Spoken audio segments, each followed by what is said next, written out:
vient te chercher. Mais au lieu de courir, l'embrasser, tu choisis de te cacher. Est-ce que je parle à quelqu'un? Pourquoi te caches-tu donc? Est-ce que je parle à quelqu'un ici?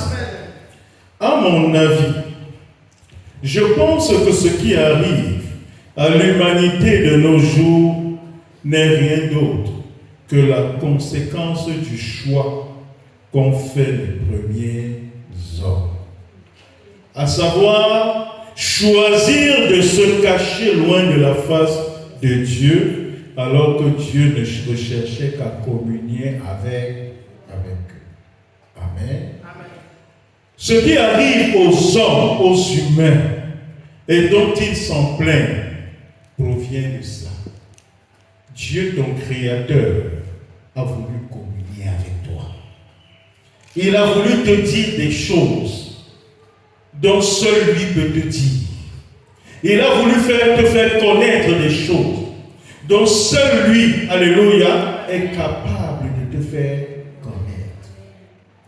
Mais au lieu d'aller l'embrasser, tu as plutôt choisi de te cacher. Or, si tu avais couru pour embrasser totalement Dieu, je vais te dire, tu n'aurais même plus à aller chez le Nyam-Nyam pour savoir le pourquoi de ceci. Pourquoi telle situation? Pourquoi il y a cela? Parce qu'il n'y a rien qui existe et que Dieu ne sache. Mais quand tu vas communier avec lui, qu'importe ce qu'il y a de bien ou ce qu'il y a de mal, projeté pour toi ou projeté contre toi, le Père viendra te dire. Le Père viendra te dire.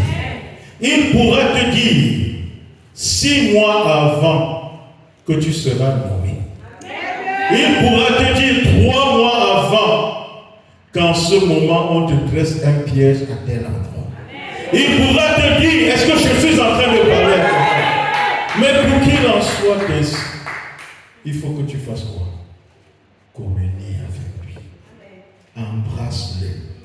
Fais de l'Éternel ton berger. Alléluia. Il te dira tout. Il te dira les choses cachées. Parce que la parole de Dieu déclare que les choses cachées sont à qui? À Dieu. Et les choses révélées sont à qui? À ses serviteurs. Que toi tu es et que moi je suis. C'est pourquoi je voudrais que tu comprennes qu'en réalité, bien-aimé, ton avenir ne se trouve nulle part ailleurs qu'en t'attachant à Dieu. Dis Amen. Amen. Alléluia.